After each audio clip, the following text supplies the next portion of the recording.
Comenzamos ya con el bloque dedicado al balance de los 10 años de la Directiva sobre uso sostenible de los productos fitosanitarios y del Plan de Acción Nacional, articulación de la sanidad vegetal en España y otros países. Y comenzamos con los objetivos de la investigación española para la innovación en sanidad vegetal en los próximos años. En este apartado, nuestro próximo ponente será el doctor Fernando García Arenal, catedrático de la Universidad Politécnica de Madrid, del Centro de Biotecnología y Genómica de Plantas, UPM y NIA.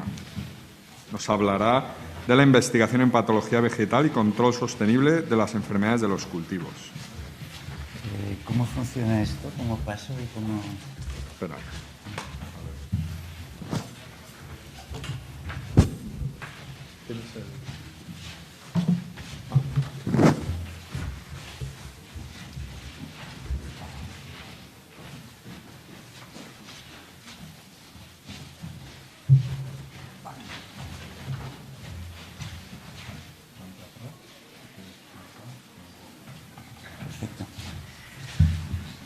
Bueno, muchas gracias. Quiero empezar agradeciendo a los organizadores de este encuentro el haberme invitado, es decir, el que piensen que puedo aportar algo aquí. Y se lo agradezco doblemente porque es un encuentro sumamente interesante y que estoy disfrutando enormemente. Yo voy a presentar mi visión personal sobre lo que la investigación en patología vegetal aporta a el control de las enfermedades en los cultivos y lo que creo que va a ser el futuro de esta investigación. Vamos a ver cómo vamos de tiempo. Lo primero que hay que preguntarse es si tenemos que investigar en patología vegetal. Entonces, bueno, pues la respuesta evidentemente es que sí.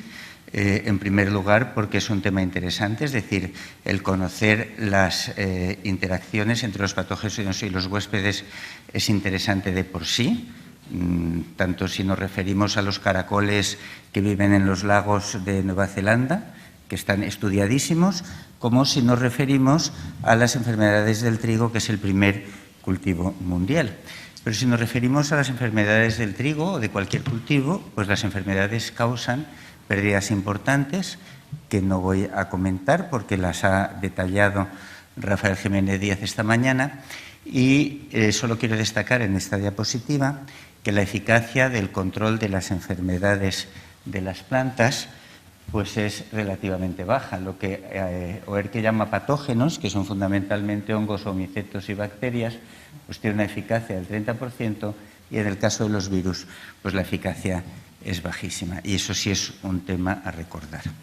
Por otro lado, estas pérdidas medias se refieren a pérdidas a nivel mundial y con enfermedades endémicas. Y cuando las enfermedades son de este tipo, como por ejemplo la ya mencionada Xylella fastidiosa o las cepas defoliantes de Verticillium dalle o el virus llamado de la cuchara del tomate, es decir, cuando las enfermedades producen la muerte de la planta o la esterilización, la producción de las plantas individuales pues es cero y si la incidencia es elevada, pues las pérdidas son sumamente elevadas. Un segundo motivo que yo creo que todavía no se ha destacado lo suficientemente para estudiar las enfermedades de las plantas es que, como las enfermedades disminuyen la eficacia biológica de los organismos enfermos, sean plantas o caracoles o personas, pues alteran la demografía de esas especies. Y en el caso de las plantas, eso causa cambios en la función de los ecosistemas y en los servicios que los ecosistemas prestan a la humanidad. Y estos servicios son muy importantes, desde biodiversidad, por ejemplo, genes para resistencia en los cultivos, hasta sumideros de CO2 o etcétera.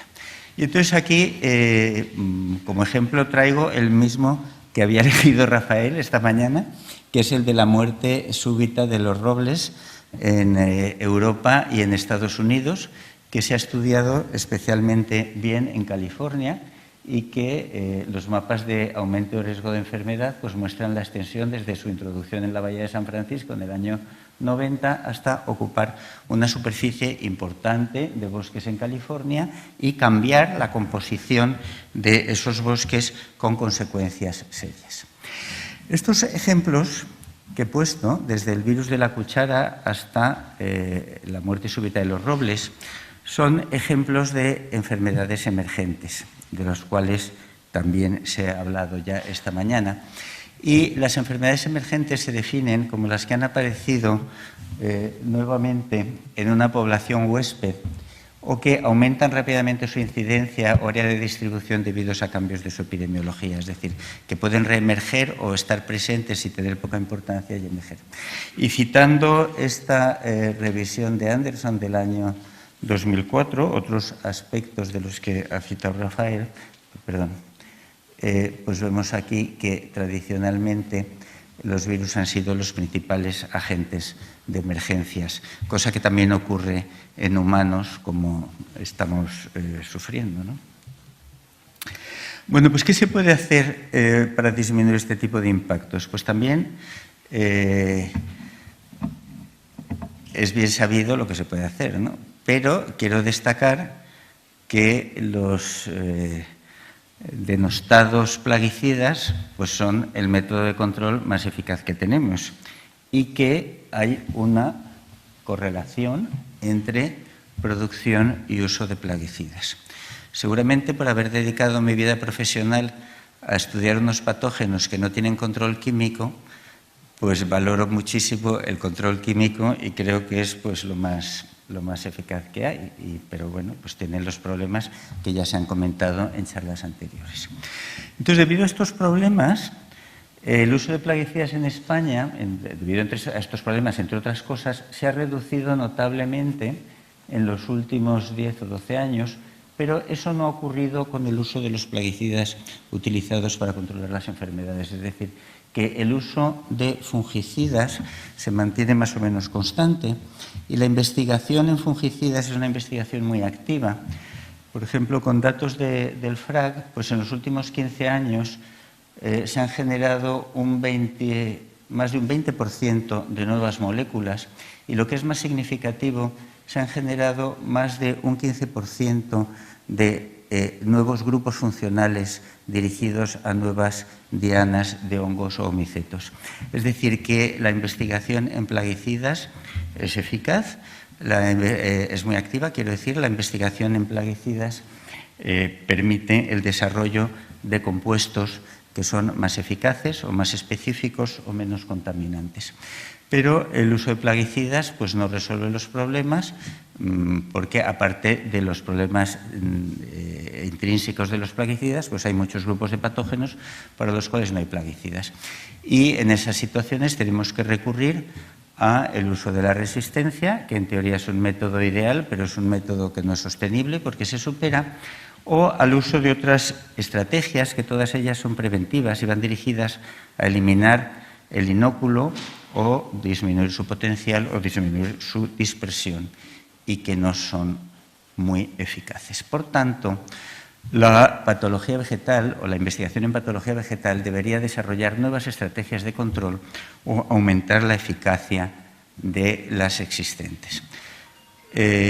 ¿Cómo se puede hacer esto? Pues para hacer esto lo que es necesario es entender el funcionamiento de los sistemas huésped-patógeno.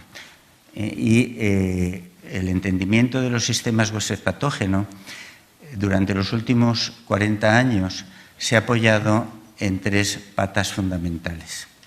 La primera pata sería el estudio de los mecanismos moleculares de interacción huésped-patógeno. Y digo que esta es la primera pata porque es la que consume más recursos. Hay muchísima investigación y muchísimos recursos dedicados a estudiar esto. Por ejemplo, en España, un poquito menos del 50% de los fitopatólogos que están en la Sociedad Española de Fitopatología se identifican a sí mismos como trabajando en la interacción huésped-patógeno frente a estudios poblacionales. Y esto no es exclusivo de España. Los datos de Francia son todavía más favorables hacia este tipo de investigación y los datos en Estados Unidos son iguales. Es decir, es una tendencia universal. Este tipo de investigación, ¿qué genera? Pues genera esquemas que echan un poquito para atrás, como este que pongo aquí, donde están representados todos los componentes de la planta y de los virus que están implicados en la defensa antiviral por silenciamiento de RNA y la contradefensa de los virus. Y igual que pongo este esquema, podría haber puesto esquemas similares o más complejos sobre los mecanismos de reconocimiento de los patógenos por las plantas, las defensas cuantitativas, las defensas cualitativas, los genes de los hongos que se ponen en juego durante la infección, los genes de las bacterias que se ponen en juego durante la infección. Es decir, hay una información extensísima. Pues sorprendentemente, esta información extensísima ha dado lugar a muy pocos desarrollos para el control de enfermedades. Por ejemplo, no ha generado el desarrollo de nuevos plaguicidas. Y esto es un tema que a mí me sorprende mucho, porque el desarrollo de antibióticos y de antivirales de uso en medicina y en veterinaria sí se basa en el conocimiento de las interacciones entre los patógenos y los huéspedes.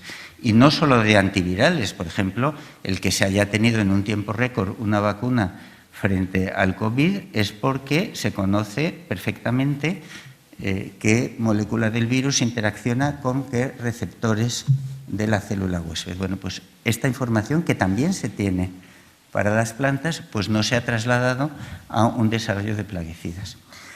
Sí se ha trasladado al desarrollo de nuevos sistemas de resistencia, que son fundamentalmente dos: la resistencia dirigida contra virus derivada del patógeno, es decir, basada en la expresión de trozos del genoma del virus en la planta, y esa resistencia es transgénica y, por tanto, pues tiene las limitaciones de los transgénicos.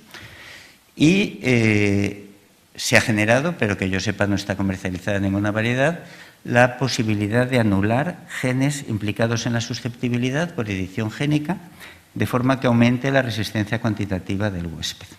El futuro que tenga esta técnica, pues también es cuestionable. También se han generado estimuladores de las defensas, algunos de los cuales funcionan cuando son moléculas bien definidas, por ejemplo, los miméticos del ácido salicílico, y en otros casos pues son como cócteles de desconocidos que como yo aquí voy a dar mi visión personal, pues pienso que pueden funcionar o no pueden funcionar o no, pero que es un poco pues como lo de la medicina natural. ¿Cuál es la segunda pata de la investigación para que nos lleva a entender los sistemas huéspedes patógenos? En cuanto al número de investigadores que se dedican a ella, pues el estudio de la variación genética y de la evolución de los sistemas huésped patógeno. Y esto se ha desarrollado fundamentalmente a partir de los años 1980, cuando ha sido fácil obtener secuencias de nucleótidos. Y eso da lugar a estudios como el que representa esta figura tan bonita del grupo de Rafael Jiménez Díaz sobre la evolución de Verticillium daliae. Este es un trabajo que a mí me gusta mucho, donde se analizan del orden de 200 aislados procedentes de todo el mundo, y aquí están en círculos los distintos genotipos en función del número de aislados y las relaciones de procedencia de unos genotipos a otros. Lo interesante es que están sobrepuestos a este esquema los fenotipos. Entonces, estos aislados de foliantes de Andalucía pertenecen todos a un clon que se ha expandido y que se ha originado una única vez a partir de unos genotipos centrales en la diversificación del hongo. Entonces, este tipo de estudios nos indica, primero, cuál es la estructura de los patógenos que tenemos que combatir, y evidentemente los medios de combate no son los mismos si la población del patógeno es altamente diversa o si es un clon, y nos ilustran sobre cómo se generan esos genotipos altamente virulentos y por tanto, nos llevan a la predicción. Pero además, estos estudios de genética de poblaciones han generado estrategias que aumentan la durabilidad de la resistencia en los cultivos. Y la durabilidad de la resistencia es un problema serio, como ya he mencionado, ya que la vida media de las variedades resistentes frente a hongos es muy corta, del tiempo que se tarda en producirlas o en mejorarlas, La vida media frente a los virus es mayor, pero también es un problema muy grande. Entonces, hay estrategias que van desde las mezclas de variedades a predecir los cambios genéticos que llevan a la superación de la resistencia, que permiten aumentar esta durabilidad y que, aunque están bien conocidas, pues se utilizan poco porque siempre se favorecen otros métodos de control. Y estos estudios también permiten entender la dispersión y diversificación de los patógenos. Por ejemplo, este es un estudio nuestro en el que dos virus que afectan a los pimientos silvestres en México, que es una especie amenazada por pérdida de hábitat y que es una reserva genética importante, pues estos virus se generan o aparecen aproximadamente hace 35 años en esta región del altiplano y luego tienen una dispersión radial en el área de la enfermedad, de la especie, y finalmente ocupan todo el área de la especie. Y entonces, si conocemos cómo se van dispersando los patógenos y cómo se van diversificando, podemos hacer extrapolaciones a futuro. La tercera pata, que ocupa a menos personas, son los estudios epidemiológicos y el desarrollo de modelos predictivos, y ocupa a menos personas porque estos estudios son muy caros. Es decir, los análisis epidemiológicos requieren de estudios de campo detallados y de estudios de campo y de experimentación que son caros para determinar los parámetros de los modelos, pero cuando estos datos existen y los modelos funcionan, pues son extremadamente útiles, no solo para predecir las evoluciones de las epidemias, sino los métodos de control. Volviendo a la muerte súbita de los robles en California, pues este trabajo del grupo de Gilligan en Cambridge muestra que se predice que va a ocurrir en 2030 si no se toman medidas de control o si se toman medidas de control basadas en eliminar los robles que estén en un radio de 200 metros de un roble infectado. Si esa eliminación se hace al azar, tenemos este panorama donde se disminuye mucho la incidencia, pero todavía es importante, y si se hace en el frente de infección, pues el control es muy eficaz, pero para eso también tenemos que saber dónde está el frente de infección, lo cual requiere de trabajos de campo complicados.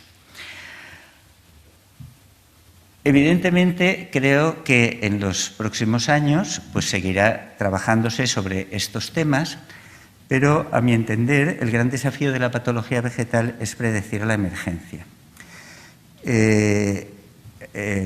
No podemos predecir la emergencia y se sabe muy poco de la emergencia. Y se sabe muy poco de la emergencia porque el riesgo de enfermedad y por tanto la enfermedad es el producto de la interacción de un número muy elevado de factores que son evolutivos y que son ecológicos. De los factores evolutivos sabemos más porque conocemos los determinantes de virulencia, cómo evoluciona la gama de huéspedes y qué limitaciones genéticas hay, conocemos la resistencia y sus determinantes, etc. Pero de los factores ecológicos pues sabemos muy poco. Sabemos muy poco de la relación entre biodiversidad y riesgo de infección, entre la estructura espaciotemporal de las comunidades y riesgo de infección, etcétera, etcétera. Todo esto que estoy diciendo parece que es una contradicción con los datos que ha presentado Antonio Vicente esta mañana o Rafael, pero no es una contradicción. Es decir, hay muchísimos datos, como ha quedado clara en la charla de Antonio Vicente, pero son datos que permiten calcular riesgos de emergencias de patógenos ya conocidos. Y se conoce bastante de la ecología de patógenos ya conocidos, pero siempre basado en el estudio de un único patosistema. Mientras que en los ecosistemas naturales, incluso en los más simplificados, como pueda ser un invernadero de pimientos, las interacciones se producen entre comunidades, comunidades de huéspedes, comunidades de patógenos, comunidades de artrópodos. Y eso también condiciona la existencia. Y de hecho no podemos predecir la existencia de desconocidos. Podemos tratar de impedir que un patógeno que está en América llegue a Europa. Pero predecir la existencia de un desconocido actualmente es imposible. Y lo más que podemos hacer es reconstruir cómo ha emergido. Y el caso clásico es el de COVID-19. No sabemos de dónde surge el SARS-CoV-2 ni sabemos muchísimas cosas de ese virus. Estamos en tiempo. Vale. ¿Qué tecnologías podemos utilizar? Bueno, estos estudios son extremadamente complejos y hasta la fecha no eran abordables. Actualmente sí son abordables porque la patología vegetal dispone, como otras áreas, de tecnologías de obtención masiva de datos y de tecnologías de análisis masivo de datos, es decir, todos los métodos informáticos de Big Data, de Machine Learning, etc. Entonces, las dos tecnologías que yo creo que van a revolucionar el campo de la patología vegetal son la ultrasecuenciación, que permite detectar en plantas microorganismos que no sabemos que sean patógenos. Por ejemplo, en un estudio de ultrasecuenciación de melón, nosotros podemos reconstruir el genoma de este virus que nunca se ha descrito en melón. Solamente se ha descrito en pimiento y en tabaco. Entonces, ¿qué demonios hace este virus en melón, donde lógicamente no es patógeno, puesto que nunca se ha detectado? ¿Y puede llegar a ser patógeno? Pues quizá. O podemos hacer un estudio de metagenómica en un número elevado de plantas de distintos hábitats de un ecosistema, detectar muchos virus y ver cómo la mayor parte de las interacciones son específicas, pero algunas interacciones, los nodos verdes indican los huéspedes y los nodos blancos los virus, y las conexiones, el que un huésped está infectado por un virus, pues tenemos una serie de huéspedes que conectan toda la red a nivel del ecosistema y que son los reservorios potenciales de futuras emergencias, y una serie de virus que también conectan la red y que pueden no ser patógenos, pero pueden llegar a ser patógenos. La segunda técnica, que yo creo que va a revolucionar el campo, es el uso de sensores tanto próximos como remotos, y sensores que detectan en con distintos espectros. Y esto, evidentemente, tiene un impacto altísimo en todos los estudios poblacionales y epidemiológicos. Y esto, por ejemplo, lo están empleando de una forma absolutamente asombrosa el grupo de Juan Antonio Navas en Córdoba para analizar la epidemiología de Xylella fastidiosa.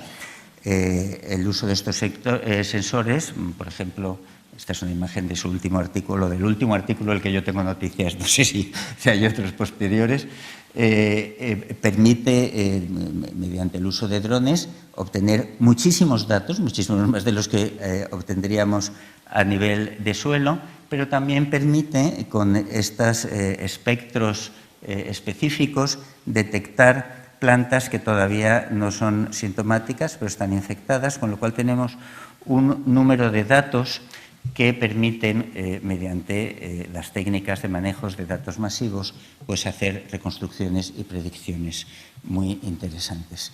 Y bueno, pues con esto acabo y muchas gracias por vuestra atención.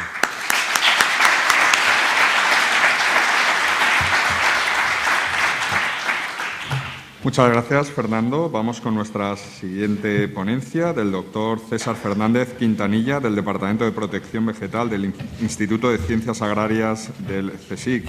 Nos hablará de los grandes retos para la investigación en malherbología.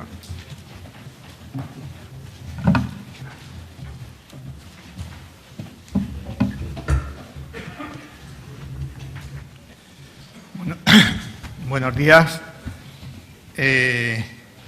En primer lugar, tengo que agradecer a los organizadores, a Fitoma y a ESABE, por haberme invitado a presentar esta ponencia. En realidad, yo no estoy muy convencido de que sea la persona más cualificada para esta ponencia. Dentro de la malherbología hay gente muy cualificada y supongo que si me han elegido a mí quizás sea porque sea el más experimentado, o sea, el más viejo. Y eso sí, es un hecho demostrable, es un hecho objetivo, ¿no? Entonces, como más anciano de la comunidad, pues me voy a permitir, como Fernando, dar una visión muy personal de por dónde creo que va a ir la malherbología. Podéis estar o no de acuerdo y, bueno, luego en la mesa redonda lo podremos discutir. Me voy a centrar en tres grandes temas. Uno son las resistencias, otro es la gestión integrada y finalmente la agricultura digital. En el tema de las resistencias, bueno, es un tema que no es nuevo. Ya a mediados de los años 70 empezaron a aparecer las primeras resistencias a los herbicidas, a las familias de herbicidas que se utilizaban más en ese momento, como eran las triacinas o las ureas, y en pocos años pues las resistencias a las triacinas, por ejemplo, pues aumentaron drásticamente, y de hecho las triacinas prácticamente desaparecieron del mercado.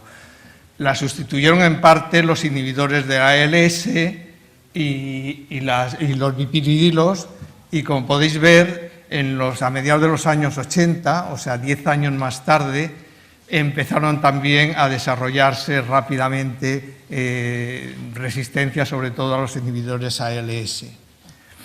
Hoy en día, de las 26 familias de herbicidas que hay resistencias en 23 de ellos. O sea, prácticamente todas las familias de herbicidas tienen alguna resistencia.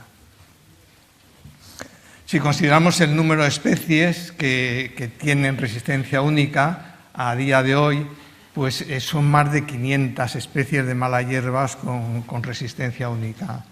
Y lo que es más problemático, que son las resistencias múltiples, pues hay resistencias con 2 lugares de acción, más de 100 resistencias, con 3, con 4, con 5, o sea que tenemos un panorama realmente complicado en cuanto al tema de resistencias.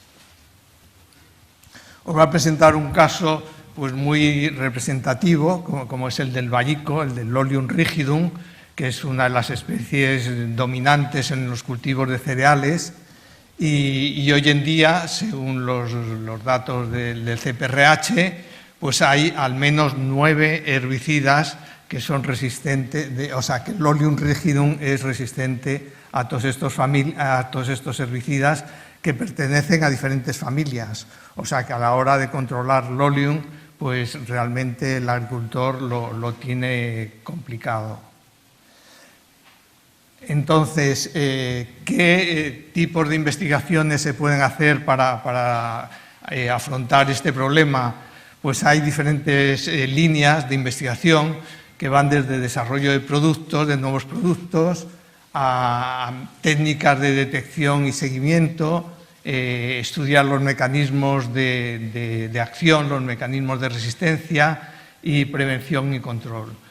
Y en todos estos temas se está trabajando activamente en España en diferentes desarrollo de productos por parte de diferentes empresas, las que figuran aquí más, y por parte de diferentes universidades y instituciones de investigación en todo lo relativo a los otros apartados. Desde mi punto de vista, ¿cuáles son los retos a los que nos afrontamos? Pues, en primer lugar, lógicamente, desarrollar nuevos modos de acción. En fungicidas parece que sí que se están desarrollando nuevos modos de acción. En el campo de los herbicidas hay muy pocos nuevos modos de acción. No se están abriendo nuevas líneas. Métodos rápidos para la detección temprana, porque cuanto antes se pueda detectar y de una forma fácil, más pronto se puede abordar el problema. Y luego alargar la vida de los productos mediante una gestión más inteligente, más racional. Esto en cuanto al tema de resistencias a herbicidas.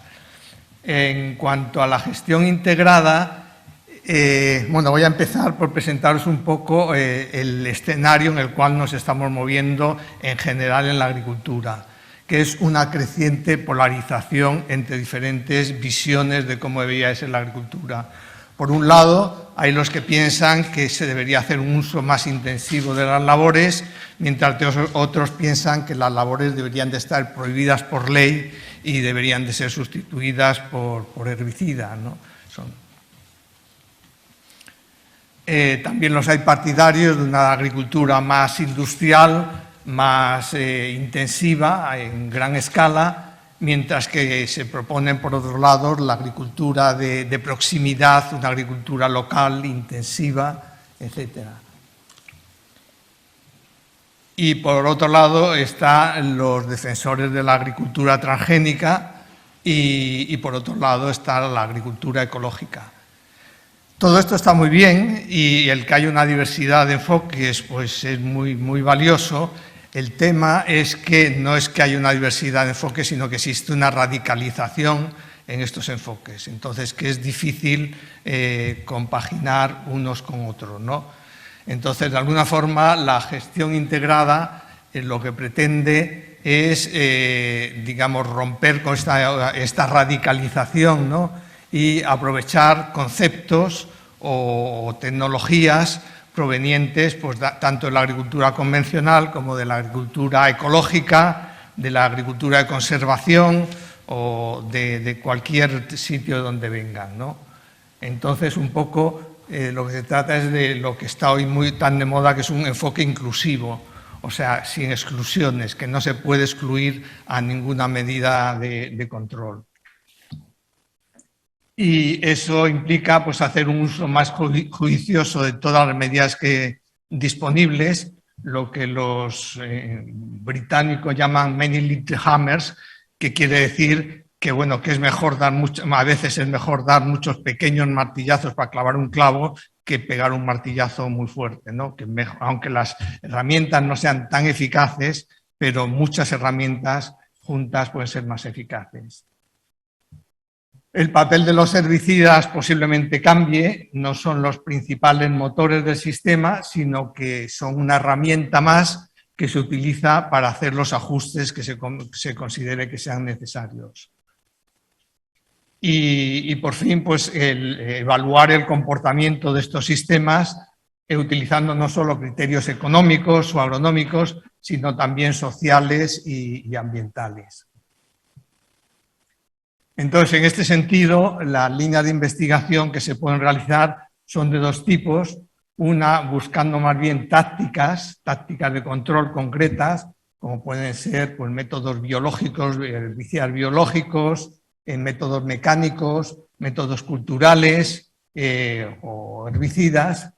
Y por otro lado, en la búsqueda de estrategias, de sistemas complejos que ayuden a realizar estos sistemas. Y en esta línea de investigación, pues también en España hay varios grupos de investigación trabajando en unos casos en herramientas y en otros casos en sistemas. Como retos, pues por un lado tenemos métodos no químicos. El problema de los métodos no químicos es que suelen ser poco eficaces, pues desarrollar métodos que sean más eficaces. Sistemas más sencillos y adaptados a las condiciones locales, porque muchas veces los agricultores no utilizan esos sistemas porque son o muy complejos o no se adaptan a su situación. Luego, una parte más básica, que sería profundizar en el conocimiento de las especies y de los agroecosistemas. Y, por último, aplicar principios ecológicos al rediseño de los sistemas. De alguna forma, hoy en día se habla mucho de que hay que rediseñar el sistema complejo.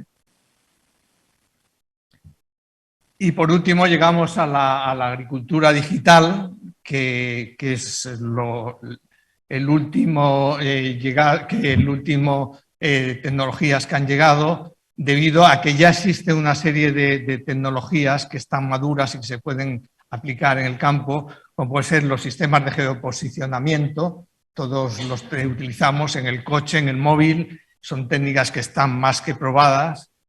Los sistemas de información geográfica, diferentes tipos de elementos para captar información, bien sean sensores o cámaras, plataformas aéreas, que pueden ser pues, desde los satélites para cosas más groseras hasta los drones para obtener más detalle. Sistemas de gestión de la información, como pueden ser sistemas de soporte a las decisiones, plataformas digitales, aplicaciones. Y por último, maquinaria agrícola inteligente, tanto pulverizadores como escardadores. Dentro de la agricultura digital pues están sistemas de percepción que pueden ser percepción próxima a través de quads o vehículos terrestres o teledetección. Aquí también se está trabajando en diferentes instituciones y los retos son, por un lado, proporcionar más datos, porque todavía hace falta más datos, como decía también Fernando, y más conocimientos. Por otro lado, tecnologías que sean más simples y baratas. Uno de los problemas con todas estas técnicas es que todavía son caras y muchas veces son demasiado complicadas para ser utilizadas por los agricultores. Y luego, pues que permitan no solo controlar las malas hierbas, sino dar una documentación y una trazabilidad que es un valor añadido a la hora de aplicar estas técnicas. Está el tema de los sistemas de decisión, que pueden ser de diferentes tipos. Uno son los sistemas de soporte a la decisión, que luego, pues, esta tarde habrá una presentación dedicada precisamente a uno de estos sistemas. Hay plataformas digitales, como el caso de Agrogestor en Navarra, y hay aplicaciones fundamentalmente de móviles que permiten facilitar todo esto. Y bueno, como también podéis ver, hay diferentes organismos y universidades que ya están trabajando en nuestro país en estos temas. Y como retos de futuro, pues como siempre hace falta sistemas que sean más sencillos, más fáciles de usar y más baratos para que realmente el agricultor los pueda utilizar.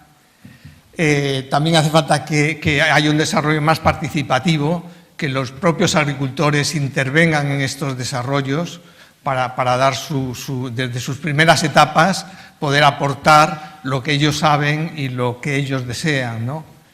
Y luego, pues, la aplicación de todas las nuevas herramientas, como puede ser el Internet of Things o el Big Data, inteligencia artificial, todas estas tecnologías que son básicas para implementar estos sistemas. Y por fin están los sistemas de actuación, que van desde los equipos inteligentes, que son equipos más o menos convencionales, pero que tienen capacidades adicionales, la utilización de robots, que ya incluso evitan la necesidad del agricultor en el tractor, o incluso la aplicación desde drones. En cuanto a equipos inteligentes, bueno, en España no hay ninguna empresa trabajando en estos temas, pero a nivel europeo, por ejemplo, hay varias empresas importantes que están desarrollando equipos de este tipo. Equipos robots se han desarrollado en España en el pasado en un proyecto, en el proyecto REA, y en cuanto a la aplicación de herbicidas a través de drones, hoy en día hay un grupo operativo en el cual está varias empresas del sector y está AEPLA y que están trabajando en el tema de aplicaciones aéreas desde drones. Los retos, una vez más, técnicas más simples y baratas.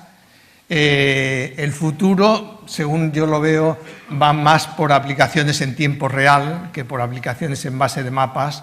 El agricultor lo que quiere es entrar en el campo y hacer todo en una operación, no tener que hacer dos operaciones, y luego, pues, las posibilidades que brinda la inteligencia artificial. Y por fin, para acabar, me voy a referir a que no solo que cambian las técnicas de control, sino también los modelos de investigación. Aquí en la imagen de la izquierda tenéis mi primer becario hace 40 años y en este caso él dedicó, pues, un 70 o un 80% del tiempo suyo de tesis a estar tirado por los suelos contando malas hierbas en el campo, y un 20 o un 25% a estar en el laboratorio o en el despacho procesando los datos, escribiendo la tesis. Y en la imagen de la derecha tenéis uno de nuestros típicos estudiantes de hoy en día, que están el 20 o el 25% del tiempo en el campo, sin agacharse nada más que para coger el dron y jugando con drones, y luego el 80% de su tiempo están procesando las imágenes y escribiendo papers. O sea, ha cambiado el modo de investigación. Y también ha cambiado, y va a cambiar más en el futuro, que tradicionalmente la investigación se basaba en fincas experimentales, parcelas experimentales, que dan un montón de trabajo y que solo reflejaban lo que ocurría en un cierto lugar y en una cierta situación. Y a lo que vamos es a trabajar en campos de agricultores, en situaciones reales, utilizando todas estas herramientas para recoger la variabilidad y las situaciones que se dan en el mundo real. Y bueno, como final, como os podéis imaginar, muchos de estos temas yo no soy especialista, sobre todo en agricultura digital, y el poder llegar a estas conclusiones pues es también gracias a que tengo a mi alrededor, afortunadamente, una serie de jóvenes investigadores que sí que dominan estas técnicas y que son los que me han aportado todos estos conocimientos, y por ello pues que quería expresarle mi agradecimiento y también a todos vosotros. Muchas gracias.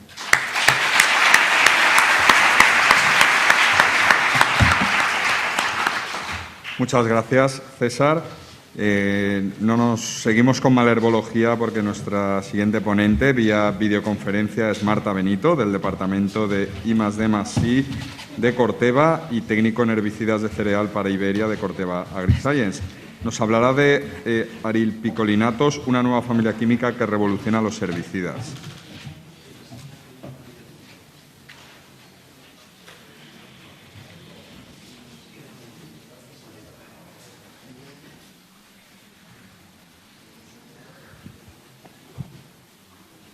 Hola.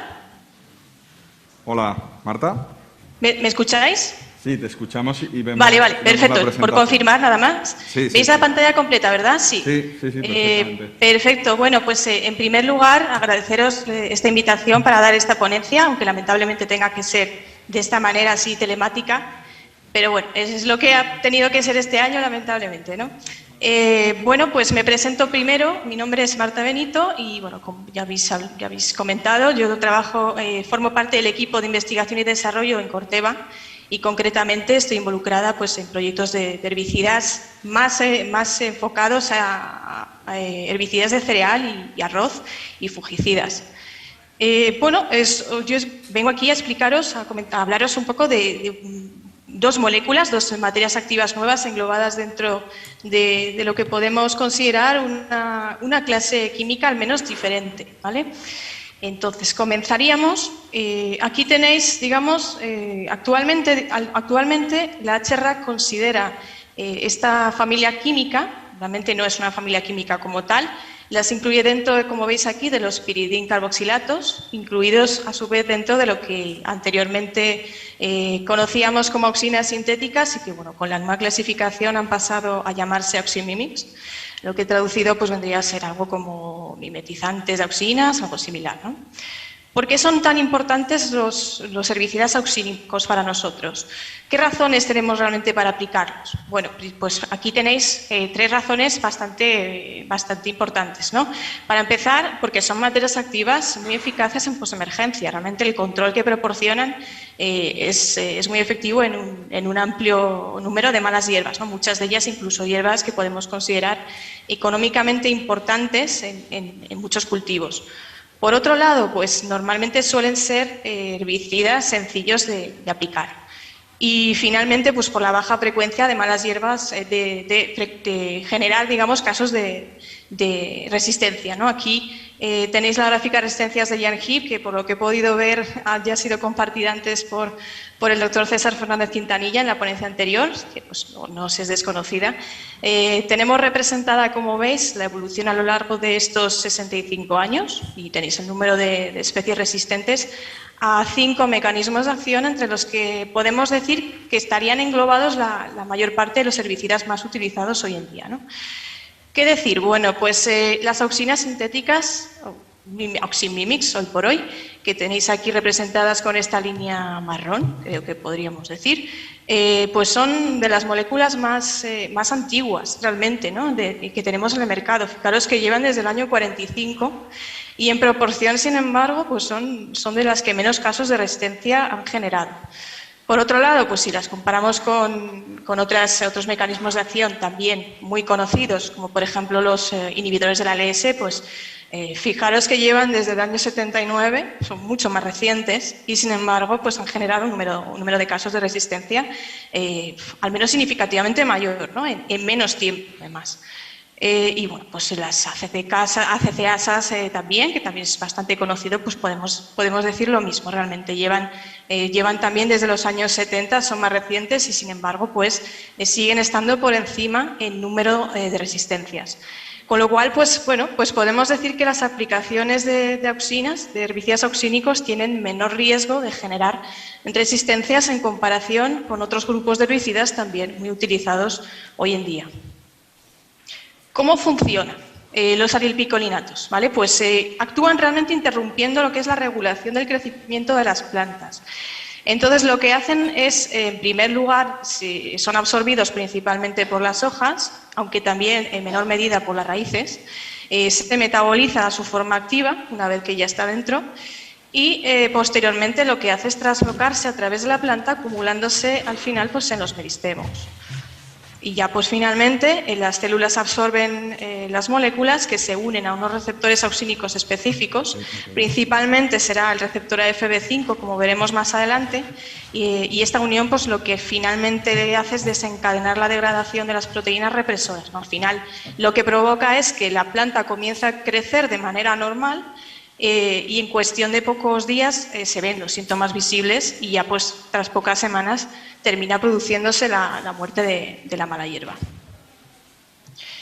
¿En qué cultivos están ya actualmente o estarán próximamente presentes los arilpicolinatos? Bueno, pues hoy en día los tenemos presentes ya en cereales, como veis aquí, de hecho con dos formulaciones muy recientes, Cuelex y Trezac. Luego tenemos Colza, que desde la campaña pasada también estarían presentes con otra formulación distinta, con Belcar. En un futuro también esperamos que los arilpicolinatos lleguen a cultivos leñosos y en arroz también tenemos otro representante de los arilpicolinatos, más concreto, que sería el caso de Rinskor, con una formulación que es Loyan y posteriormente, pues próximamente tendremos también dos formulaciones nuevas, Ajixa y Novixid, que vendrán pronto a nuestros campos, ¿no? Como veis, pues realmente diversos cultivos y son cultivos clave para nosotros en España. Y en cuanto al espectro de control, pues bueno, podemos decir que al igual que otros auxínicos, los arilpicolinatos proporcionan buen control en una amplia gama de malas hierbas, como veis aquí, pues muchas de ellas muy importantes en diversos cultivos, caso la centaureal, la lapa, la amapola, pues hierbas importantes pues en cultivos como cereal, cultivos como el olivo, bien, pues, importantes realmente para nosotros. Como veis, abarcan diferentes familias botánicas. El espectro de control, pues vemos que fundamentalmente es hoja ancha, pero he de decir que en el caso de uno de los activos, como es Rinskor, del que hablaremos más adelante, pues no se limita exclusivamente a las dicotiledóneas, ¿no? También vamos a tener control en ciperáceas y en algunas gramíneas como Echinocloa. Bueno, hasta aquí me he centrado más en similitudes que tienen los arilpicolinatos con el resto de auxínicos. De hecho, obviamente están dentro del mismo grupo, ¿no? Pero lo cierto es que estas moléculas también tienen características que les diferencian mucho del resto de auxinas. Y eso es lo que quiero pasar a comentaros, cuáles son esos puntos de diferenciación que tienen los arilpicolinatos con el resto de auxínicos. Aquí las tenéis, básicamente las principales. Bueno, pues en primer lugar, que tienen un sitio de acción diferenciado. Tienen un lugar, es decir, una afinidad de ensamblaje distinta, única, ¿vale? Luego, pues que trabajan también eficazmente a dosis muy bajas respecto a otras auxinas que hay hoy por hoy en el mercado. Proporcionan también un control muy consistente independientemente de las condiciones climáticas, especialmente cuando son difíciles en cuanto a temperatura. se degradan muy rápidamente y tienen baja volatilidad. Y finalmente, pues podemos decir que son compatibles con otras materias activas, que esto también pues, es diferente, ¿no?, del resto de dioxinas.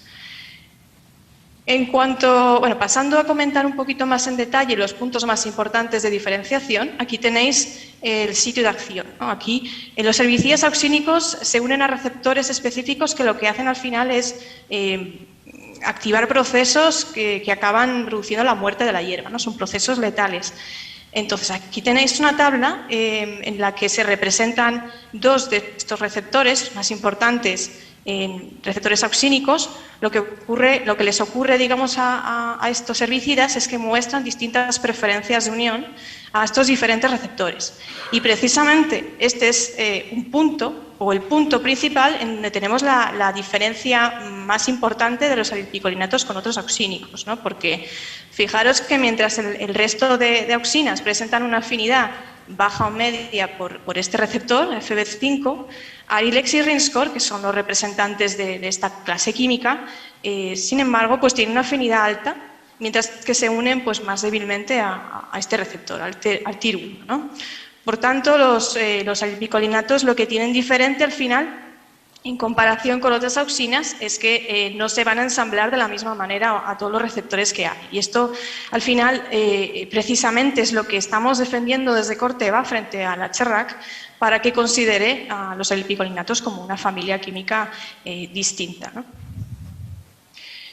Otra de las características que he mencionado antes por encima es que efectivamente trabajan eficazmente a dosis muy bajas. De hecho, en esta diapositiva tenemos el ejemplo de uno de los alilpicolinatos, bueno, que es bastante conocido, Arilex, y podemos ver una comparativa en dosis de cereal respecto pues, a otros auxínicos, como tenéis aquí, ¿no?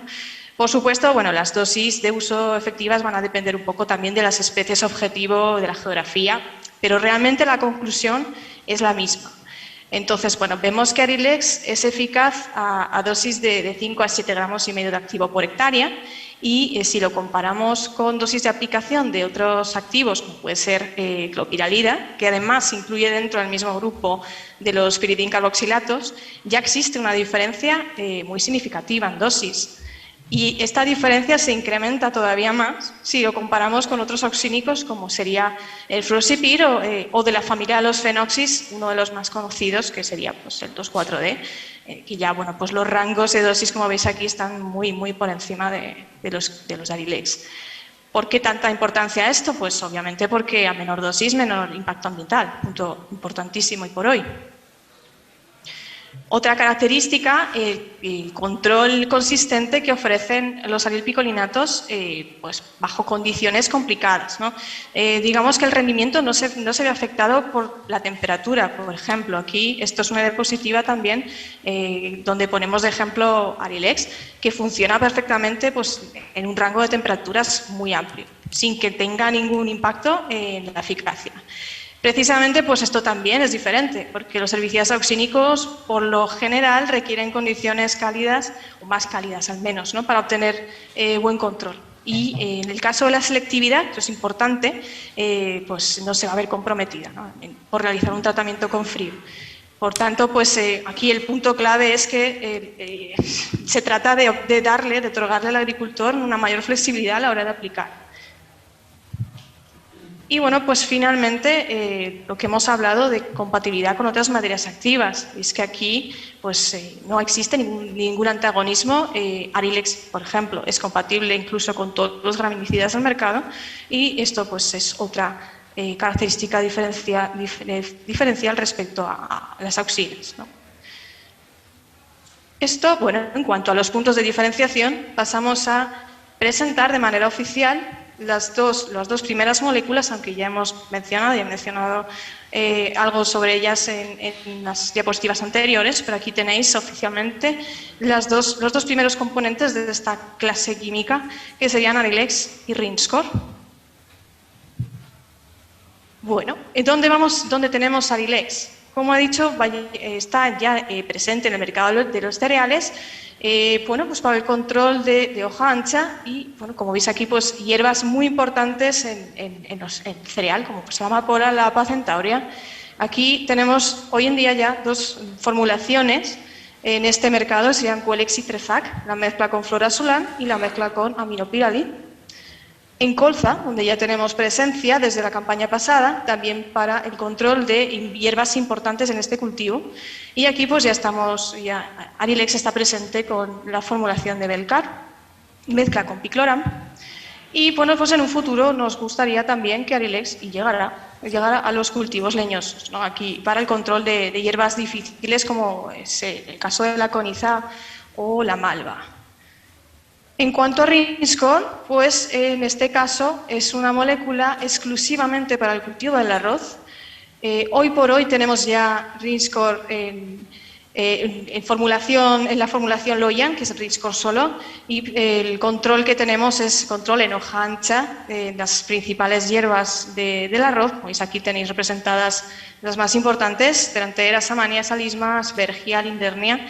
Pero también tiene control en tiperáceas, Ciperus difformis, que es la más crítica en el cultivo del arroz, y algunas gramíneas como Echinocloa.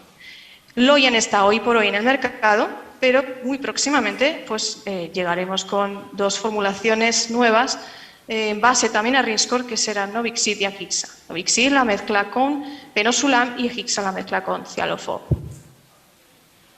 Y para terminar, me gustaría presentaros un par de estudios de eficacia de picolinatos para el control de hierbas resistentes, concretamente en cereal y en arroz. Entonces, aquí tenéis el estudio que hicimos en cereal. Concretamente, el objetivo de este trabajo es mostrar la eficacia de las formulaciones de Arilex en el sur de Europa sobre poblaciones de amapola resistente. Como veis aquí, pues lo que hicimos fue seleccionar 11 parcelas, concretamente son parcelas en Francia, en las que en campañas anteriores pues se observó una falta de control en amapola tras aplicar herbicidas ALS.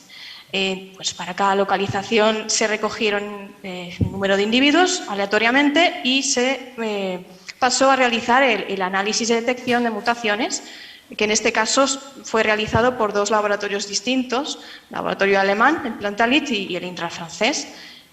Pues aquí tenéis los dos métodos que utilizó cada uno de los laboratorios. En el caso de Plantalit utilizaron cebadores específicos propiedad del propio laboratorio, y el INRA utilizó el método que veis aquí de DICAPS. Y aquí, los resultados, como veis, de la detección de mutaciones los podéis ver en esta tabla. Como se ve, pues las 11 mutaciones, en las 11 se detectó mutación Pro197, mutación muy típica de ALS, y incluso en una población concreta, la número 10, pues también se detectó la mutación de triptófano 574. Algunas poblaciones muestran incluso, fijaros, pues tasas muy altas de alto porcentaje de homocigotos, ¿no? Son poblaciones de 80-83%. Esto significa realmente que la resistencia en estas parcelas estaba ya muy bien instalada. Una vez identificada, ya confirmada más que nada, ¿no? la mutación, lo que se hizo pues fue ensayos de campo durante los años 2014-2016, y estos ensayos los realizaron pues, organismos acreditados para ello, como veis aquí en la tabla, y aquí tenéis todos los detalles. Estos ensayos se llevaron a cabo en estas fincas monitorizadas, y aquí tenéis un poco pues, los datos de aplicación de cada uno de los ensayos, los momentos de aplicación, el estadio del cultivo, también el estadio de la mala hierba, de la amapola, y la densidad de cada campo. ¿Veis? Densidades que oscilan desde 14 hasta realmente brutalidades de hasta casi 650 plantas por metro cuadrado. La formulación en base a Arilex que se utilizó para estos ensayos fue concretamente una formulación mezcla de Arilex con Florasulam, y las referencias que se utilizaron pues, se corresponden a materias activas ALS típicos, ¿no? Metsulfurón, difensulfurón, tribenurón, realmente, o mezclas de ellas, ¿no? La eficacia finalmente se evaluó pues, un porcentaje visual de eficacia al final del ciclo, floración de la amapola, y a continuación pues aquí tenéis los resultados que obtuvimos de estos ensayos, ¿no? ¿Qué podemos concluir? Bueno, pues aquí veis que la eficacia de la formulación en base a Arilex pues, tuvo un excelente resultado. La referencia, sin embargo, pues no excedió el 30%, se quedó en 25%, con una variabilidad significativa de entre 0 y casi 80%.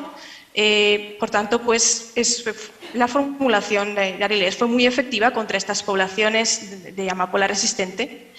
La eficacia de 1 litro, fijaros que alcanza ya más del 95% de control y realmente no hay una respuesta de dosis entre la de 1 y 0,75. No fue realmente significativa.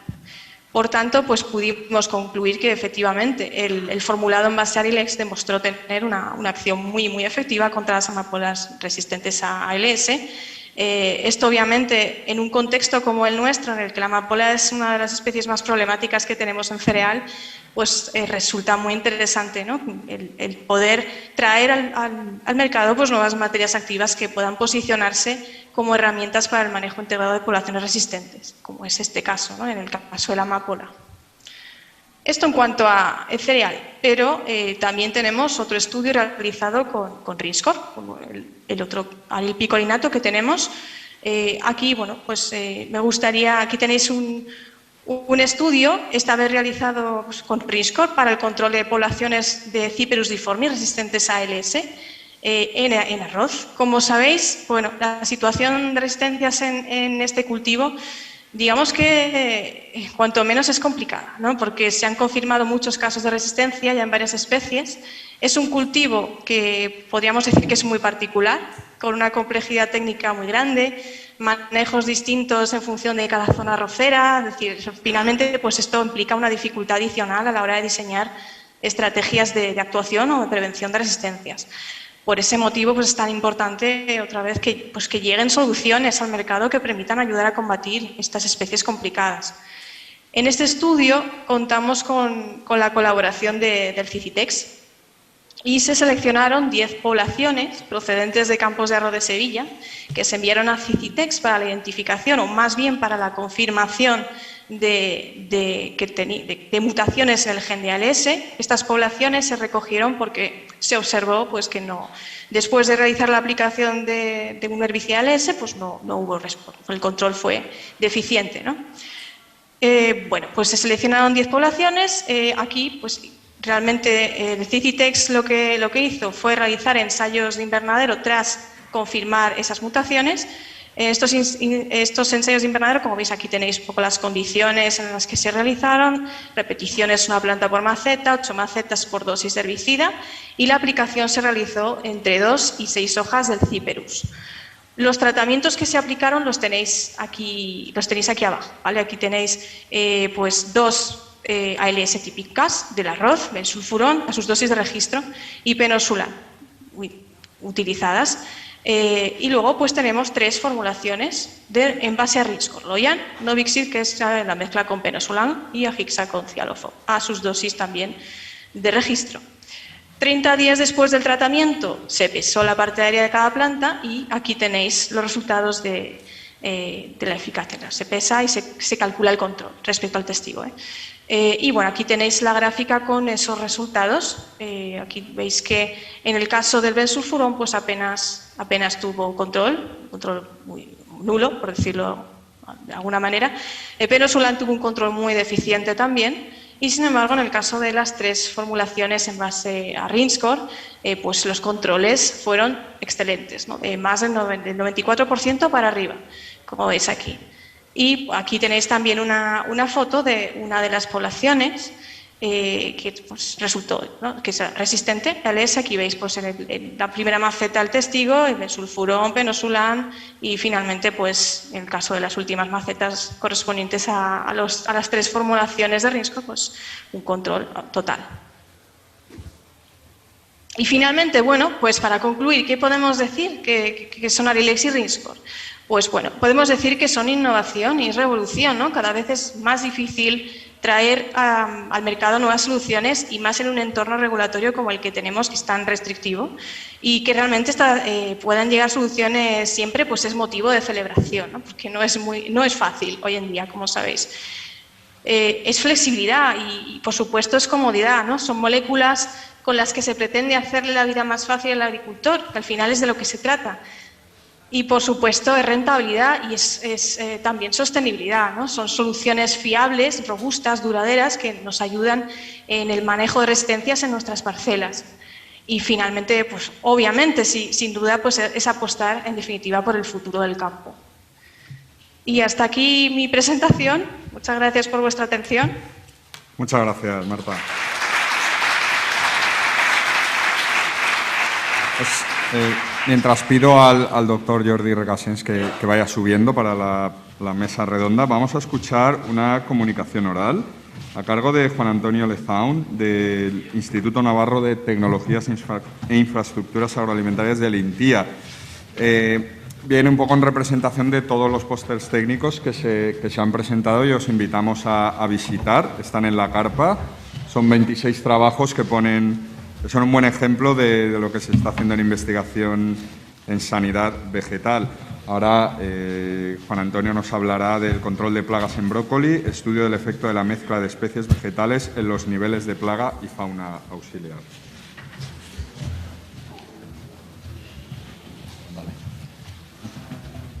Muchas gracias a los asistentes que todavía estáis por aquí con la hora de comer y gracias sobre todo a la organización por haber presentado esta convocatoria con el tema de la sanidad vegetal y por habernos dejado participar e incluso a saltarles a última hora a que nos dejen una comunicación oral, aunque sea muy breve. INTIA cumple ahora 10 años. Y para los que nos conocéis, no se trata de una empresa joven, porque es una agrupación de las empresas del Gobierno de Navarra. Trabajamos en agricultura y antes fuimos ITG Agrícola y inicialmente éramos ITG del Cereal y el año que viene cumpliremos 40 años. Y entre nuestras actividades pues ha estado siempre una investigación muy básica, que solemos llamar experimentación, y luego el asesoramiento a los agricultores para ayudarles a tomar decisiones, transferirles los resultados de nuestra experimentación y transferirles resultados de los conocimientos que vamos adquiriendo en encuentros como este, ¿no? Y ahora nos hemos dado cuenta que en 2013 a eso se le llama gestión integrada de plagas, pues lo llevamos haciendo pues 40 años más o menos con estas particularidades de régimen foral, ¿no? Entonces se nos ocurrió hablar de gestión integrada de plagas. Presentamos 4 póster, uno sobre la estación de avisos, otro con un tema de enfermedades, otro con tema de herbicidas y otro con tema de plagas, que es el que yo les presentaré ahora en un momento. Pero quería empezar con este esquema, que ya se ha citado esta mañana varias veces, que son los principios de la gestión integrada de plagas. Y a mí me gusta mucho, para hablarlo con los agricultores, tomo este esquema de la OILB, en donde inicialmente lo que tenemos que hacer son establecer medidas preventivas. Se ha hablado de resistencia a las variedades hace un momento respecto a enfermedades. Hay técnicas culturales, favorecer el entorno principalmente para los auxiliares. Y una vez que tenemos en marcha establecidas estas medidas preventivas, se establece el cultivo. A partir de ese momento lo que se hace es observación, vigilancia en campos, lo que han hecho nuestros compañeros durante muchos años en Navarra, parcela a parcela, acompañando a los agricultores. Unos años más tarde, para las plagas que no son visitables a simple vista, pues se estableció la estación de avisos, que ya cumple unos cuantos años y está disponible en Internet para localizar información. Y en función de unos umbrales establecidos con los criterios antiguos y que ahora habrá que reformar según los criterios de control que vamos a tener que utilizar en el futuro, pues aplicar las medidas de control que, como ha dicho José María Cubo esta mañana, pues deberán ser pues unas medidas con medios de control biológicos, biotecnológicos o físicos, y si no hemos solucionado el problema, tener que recurrir a los controles con fitosanitarios. Esta es una toma de decisiones de abajo. Por eso recogía un poco nuestro esquema y participábamos en esos 4 campos con los póster. El que yo les iba a presentar trata sobre la mezcla de especies para limitar las plagas en el cultivo del brócoli. El brócoli es nuestro cultivo principal en horticultura en Navarra. Dentro de las brásicas para cultivos hortícolas pues son más de 4.000 hectáreas de brócoli y más de 2.000 hectáreas de coliflor. Cuando esto lo oyes en Andalucía, donde los números de hectáreas y la superficie es mayor, parece que somos muy pequeñitos, pero para la riqueza de nuestra agricultura son unos cultivos muy importantes que tienen una serie de plagas predominantes. Y en esa línea de medidas preventivas, como novedad a los trabajos que veníamos haciendo más encarados hacia el uso de productos fitosanitarios, queríamos saber si mezclando varias especies, que también se ha comentado como una de las estrategias de lucha para gestión integrada de plagas en el futuro, pues podíamos reducir las plagas que afectan al cultivo. Así que en 2019 planteamos un ensayo en donde comparábamos el cultivo de brócoli solo, algo que también se ha hablado como cultivos en monocultivo, y lo queríamos comparar contra una asociación o una mezcla en la misma parcela y al mismo tiempo del brócoli con beza, Vicia sativa, y si además había algún tipo de influencia respecto a la utilización de bandas con flores en el perímetro de la parcela. En 2020 hicimos una continuación de este ensayo. Yo creo que ese era lo único bueno de la presentación, perdón, de la pandemia, porque si no, yo solo el año pasado les hubiera podido presentar los resultados. Como nos hemos retrasado, les voy a poder presentar resultados de 2 ensayos, ¿no? Y los ensayos son muy fáciles de entender. Estos serían los resultados del primer año, en donde comparamos las plagas principales que encontramos, que eran Brevicorine, Brassicae, Plutella silostella y Aleirodes proleteia, el pulgón ceroso de las crucíferas, la polilla de las crucíferas y la mosca blanca de las crucíferas, en función de estos 4 parámetros que habíamos puesto en el ensayo. Y vemos que cualquiera de ellos tenía una población inferior, en el caso del Brevicorine, del pulgón, respecto al monocultivo de brócoli, al cultivo solo. Tanto la asociación con beza como si estaba en proximidad de la banda florida, las poblaciones de pulgón se reducen por este tipo de asociaciones o de bandas floridas. En cuanto a la polilla, la proximidad o cercanía a una banda florida no produjo ningún efecto beneficioso, no redujo la plaga, pues sin embargo la asociación con beza produce también una bajada de plaga significativa, no tanto en este caso, que se ha quedado en una situación intermedia cuando la banda estaba cerca de el cultivo estaba asociado cerca de la banda florida. Y respecto a la mosca blanca ocurre algo parecido. Las bandas floridas no ejercen ninguna medida de control de la plaga, de disminución de población de la plaga, mientras que las asociaciones con beza sí que lo producen. La mezcla en campo en el mismo momento, en la misma parcela durante el mismo tiempo, pues pueden reducirnos alguna serie de plagas. No hemos encontrado diferencia en la presencia de insectos auxiliares en estas asociaciones de cultivo. Es decir, la reducción de la plaga no es a causa de que haya mayores auxiliares, sino que obedece a otros motivos. Y al año siguiente nos centramos y redujimos un poco la experiencia, porque son unos ensayos bastante amplios y costosos de realizar, y solamente comparamos el brócoli solo, monocultivo, frente a la mezcla con la beza. Y la situación pues no es la misma, o sea, los resultados no son los mismos, pero se parecen bastante. En el caso de Plutella silostella, la plaga tenía unos niveles bajos y no hemos encontrado diferencias. Contra la mosca blanca se siguen manteniendo diferencias significativas entre el cultivo solo o asociado a la beza. El pulgón, en este caso, el pulgón predominante no lo había dicho. El cultivo en este caso se hace en el otoño, ha sido en el otoño 2020, y el pulgón predominante ha sido Mixtus persice, pues ya ha hecho su campaña en los frutales y se ha ido hacia las hortícolas, lo tenemos en los brócolis, y también sobre este pulgón hay una reducción significativa de la población. Y en el pulgón de las ceroso de las brásicas, pues la diferencia no es significativa, aunque sigue marcando la tendencia que nos lo había dicho el año anterior. Tampoco en este caso la asociación de la beza con el brócoli produce modificación en la población de insectos auxiliares en la parcela de los muestreos. Y ya para terminar, pues resumiendo que la asociación de brócoli con beza contribuye a la reducción de la población de algunas plagas principales. No se observa diferencias en la población de fauna auxiliar en la asociación de cultivos, así que, como decíamos, la causa de esta reducción es otra y que tiene que ver probablemente con la alteración de las características del sustrato que encuentran los insectos y en su búsqueda de plantas llanas donde comer o donde hacer las puestas para su descendencia tienen problemas de detección, o bien por por los compuestos volátiles que reciben, o bien por la reflectancia de la luz al estar el suelo ocupado con otra especie, con otro tipo de reflectancia. En sus intentos de vuelo y de colonizar el cultivo para realizar sus puestas no encuentran un medio adecuado y o bien están menos tiempo o no buscan una opción de largarse a otras parcelas y así reduciendo la población dentro de estos cultivos. Y para terminar, decimos que para nosotros esto es novedoso y tenemos que seguir trabajando porque he visto alguna serie de detalles, pero nos queda mucho campo por recoger. Estas son las plagas que hemos visto, el pulgón ceroso de las crucíferas, la polilla y la mosca blanca. Aquí se ve bastante pulgón parasitado. Había casi menos pulgón parasitado donde estaba el brócoli solo que donde estaba la mezcla.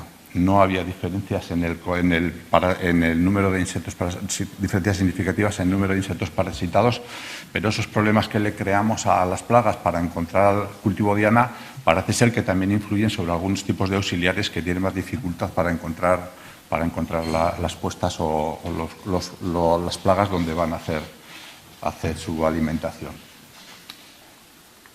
Y simplemente, gracias por su atención, es que ricasco.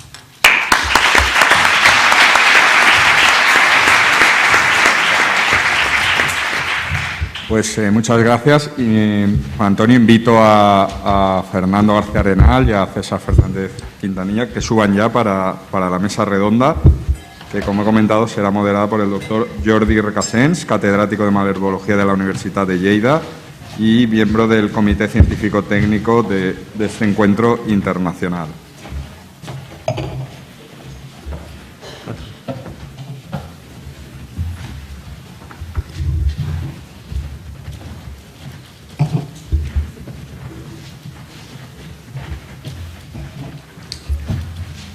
Bien, muchas gracias, Gustavo. Toma,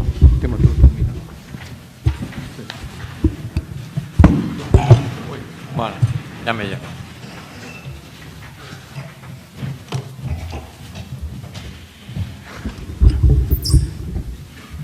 Bien, muchas gracias y agradezco sinceramente también a la organización, a Fitoma, a ESABE.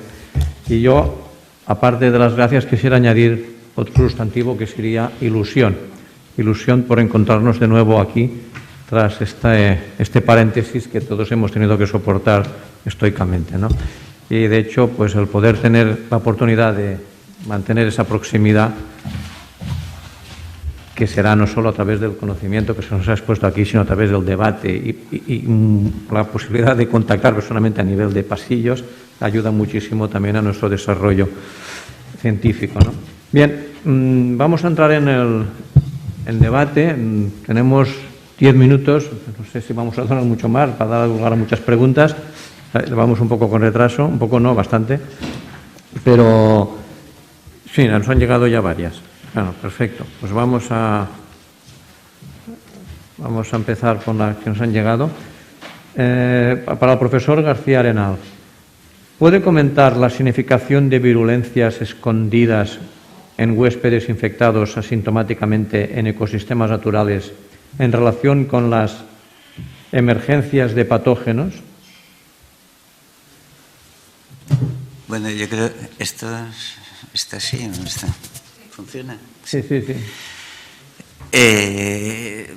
Vamos a ver, realmente no se sabe, pero se supone, y es una hipótesis que lleva mucho tiempo, que la agricultura favorece no solamente la incidencia de los patógenos, sino también la virulencia.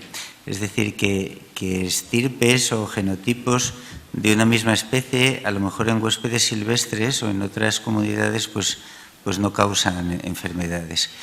Eso creo que está bastante estudiado en el caso de los virus, porque la patogenia de los virus depende mucho de las condiciones del medio. Es decir, que un mismo virus en un mismo huésped, pues en unas condiciones y en otras, pues puede ser desde patógeno hasta beneficioso para el huésped. Entonces, eso hace que, en efecto, como dice la pregunta, pues haya una virulencia escondida. y que esa virulencia aflore pues por muchas de las razones que se han esgrimido en las charlas de la primera sesión de la mañana, pues cambios en las variedades, cambios en los sistemas de cultivos, cambios en las condiciones climáticas que están teniendo lugar ahora, cambios en las estructuras de las comunidades. Y esas relaciones son las que no conocemos. No sé si he contestado, pero... Supongo, si fuera necesario ya saldría a debate, ¿no? Tenemos otra pregunta para... Ahora, en este caso, para el profesor César Fernández Quintanilla, referente a la complejidad de las nuevas técnicas y líneas de investigación, exigen una gran especialización. ¿Van a hacer falta otros investigadores generalistas capaces de integrar esos conocimientos y tecnologías? Sí, buena pregunta. Efectivamente, o sea, el trabajar con estas tecnologías implica el tener un conocimiento muy especializado sobre una serie de técnicas que normalmente no controlamos los investigadores tradicionales, ¿no? Pero luego hace falta que esos conocimientos, esas técnicas se incorporen dentro de unos sistemas de producción y se apliquen a unas condiciones que son las condiciones del agricultor, ¿no? Y efectivamente puede existir una brecha entre los desarrollos técnicos y lo que el agricultor demanda, ¿no? Y por eso pues sí, seguimos siendo fundamentales los que no tenemos esos conocimientos técnicos tan especializados, pero tenemos un conocimiento más generalista. O sea, que creo que sí, que en el futuro seguiremos teniendo trabajo los generalistas. Gracias. Tenemos otra pregunta, en este caso para el profesor García Arenal. Un comentario sobre la desaparición de fungicidas multidiana, por ejemplo, mancozeb, y una predominancia de fungicidas monodiana de mayor riesgo de aparición de resistencias. ¿Cuál podría ser el escenario en los próximos años? ¿Asistiremos a una pérdida de eficacia drástica de los fungicidas disponibles? Bueno, yo no sé si soy la persona indicada para contestar esa pregunta, porque yo no es que sepa mucho de fungicidas. Yo creo que el que se hayan desarrollado fundamentalmente fungicidas unidiana es porque tienen una eficacia mayor y porque son más específicos. Entonces, el que sean más específicos es una ventaja intrínseca. El que sean más específicos conlleva aparejado también una desventaja intrínseca, que es que el desarrollo de resistencias, pues en teoría es más sencillo, aunque depende de la diana. ¿Cuál vaya a ser el futuro de los fungicidas? Pues yo creo que lo que se ha comentado esta mañana sobre legislación y demás contesta eso muchísimo más de lo que yo pueda opinar. En relación a este tema, en la charla de esta mañana, si he entendido bien, se ha expuesto de que en el tema de fungicidas en los últimos años se han desarrollado nuevas moléculas, cosa que no ha ocurrido en insecticidas y en herbicidas. Y se han citado, me parece, hasta 20 nuevas moléculas en los últimos 12, 15 años, ¿no? Y en cambio, posteriori, cuando se analizaba el tema de la relación entre el huésped y el patógeno, que esa investigación no se ha desarrollado suficientemente o no se ha utilizado suficientemente para desarrollar nuevos plaguicidas. Bueno, ¿no es un antagonismo eso o un paradigma? Eso es así. Es decir, que desde, yo qué sé, por lo menos el año 1995 se está diciendo que el identificar cuáles son las proteínas de los hongos necesarias para formar el apresorio y para penetrar, eso iba a dar lugar al desarrollo de nuevos fungicidas. Pues no se han desarrollado nuevos fungicidas. Yo, de nuevo, pues no trabajo en fungicidas, pero sí he discutido esto con gente que trabaja en fungicidas, y los fungicidas aparentemente se siguen desarrollando por los métodos clásicos de hacer screenings muy amplios de moléculas y ver cuáles funcionan y cuáles no funcionan, en vez de hacer una búsqueda dirigida hacia dianas. Y entonces eso es una cosa que a mí me resulta muy sorprendente porque eso en medicina se ha revelado como unas vías muy ineficaces de identificar productos. Entonces no sé por qué en protección vegetal sí se siguen estas vías en vez de dianas. Hombre, por lo que ha contado la persona que ha hablado de los herbicidas, pues esa investigación sí parece mucho más orientada hacia unas dianas. En el caso, ¿no? Pues o sea que no, quizá no es una cosa general en todos los plaguicidas. Sí. Y a raíz del uso de plaguicidas y su integración en la gestión integrada, y aquí evidentemente desde la distinta perspectiva, desde la patología y la malherbología, hablamos mucho de gestión integrada y ha surgido esta mañana en varias charlas, ¿no? Realmente y todos tenemos esa concepción muy clara y nos lo dice la legislación en temas de la propia directiva europea y su transposición en la documentación española. Pero ¿somos conscientes realmente de que eso se está llevando a cabo o qué acicate deberíamos tener en cuenta más para que realmente esto se pudiera transmitir realmente a través de los técnicos, los asesores y los agentes que realmente tienen que asesorar y que eso se implemente de una forma eficaz? Soy consciente de que, por ejemplo, el tema de la gestión integrada a nivel de empresas y distribuidores se ha tomado mucho en consideración en el caso de las malas hierbas en el momento que hay unos problemas muy graves de resistencias. Entonces, lo de gestión integrada, que parecía más una cosa más etérea, se está implementando porque es una auténtica necesidad. En la patología estamos en esa situación también. O sea, ¿se lleva a cabo realmente de una forma eficaz o estamos aún lejos de ese discurso que estamos transmitiendo desde el conocimiento y que pueda llegar realmente al asesor y al que tiene que ser realmente el que dictamine en campo lo que puedan tener que hacer? Bueno, José César, tú si quieres empieza. Bueno, en el caso de las malas hierbas, claro, es que el sistema clásico resuelve el problema de una forma relativamente barata, porque mucho, aunque haya que pagar un dinero que nadie le gusta pagar, pero los herbicidas son relativamente baratos y sencillos, es una manera sencilla y barata. Y tratar de convencer al agricultor que utilice un sistema más complejo de utilizar y que le puede resultar más caro, pues no es sencillo. Por eso quizá yo he hecho énfasis en presentación en que estos métodos nuevos de agricultura digital, uno de los objetivos que tienen que conseguir es que tienen que ser baratos y sencillos, porque si no el agricultor no se va a complicar la vida porque se lo diga la ley. Entonces necesita pues que estas nuevas tecnologías tengan unos precios y una facilidad de uso que quizá hoy en día no la tienen y por eso hoy en día no se están utilizando principalmente. Entonces, para conseguir eso, la gestión integrada, pues hace falta que las herramientas esas sean relativamente eficaces, baratas y sencillas de utilizar. Y yo creo que en el caso de la patología depende mucho de los sistemas de cultivos.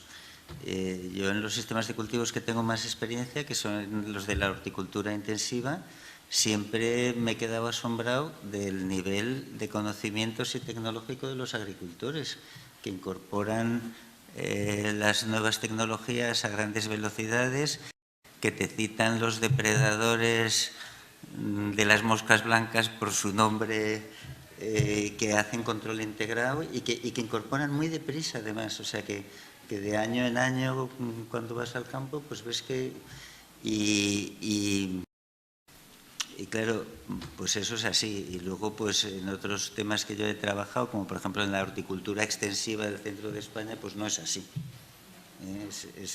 La incorporación de nuevas tecnologías es mucho más lenta y mucho más tal, con lo cual luego pues si extrapolo pues me imagino que el cultivo de cereales en áreas marginales no incorpora nada, ¿no? O sea que yo creo que está muy relacionado con la intensidad del... Y muchas veces se toma esa decisión cuando surge el problema. En el caso de los cereales en zonas marginales, pues no tienen... por la resistencia de las malas hierbas, ha provocado un cambio de mentalidad y, ostras, hay que tomar una decisión y hay que hacer algo distinto, que esto que hacemos no nos funciona, ¿no? Realmente. No quisiera alargarme mucho, pero sí que un tema que, bueno, los que estamos en la universidad lo vivimos muy de cerca y los que estamos al frente de temas de investigación sobre el recambio generacional, es sobre las posibilidades de realmente del avance que ha hecho la sanidad vegetal en España, las 3 ramas de conocimiento de la sanidad vegetal. Hay indicadores de que nos posicionan realmente muy bien en las 3 ramas y, en cambio, vemos perspectivas de que realmente este nivel de calidad científica y técnica pueda dar garantías de continuidad a las nuevas generaciones. O a nivel de estructura administrativa vemos que hay fallos que realmente no permite ese flujo de continuidad. A nivel de nuevas generaciones hay gente que realmente promete y tiene mucho talento, ¿no? En mi opinión, la situación es complicada, porque, como yo he tratado de explicar un poco al final de mi charla, la investigación futura tiene que ser por fuerza multidisciplinar. Es decir, un patólogo vegetal como yo, pues no tiene ni idea de métodos computacionales de inteligencia artificial. Entonces, pues tengo que colaborar con alguien que sepa de eso, y así sucesivamente. Y por otro lado, sigue siendo absolutamente necesario pues, los patólogos que puedan reconocer en campo los problemas y hacer diagnósticos como es debido y dar consejos. Entonces, la conexión entre esos 2 mundos, no sé yo si va a ser muy sencilla, si no está muy bien organizado el asunto, y la organización yo creo que tiene que exceder de lo que es el mundo académico y que está muy en conexión con las carencias que ha destacado esta mañana Rafael Jiménez Díaz al hablar del libro blanco. Y yo creo que eso es un peligro real.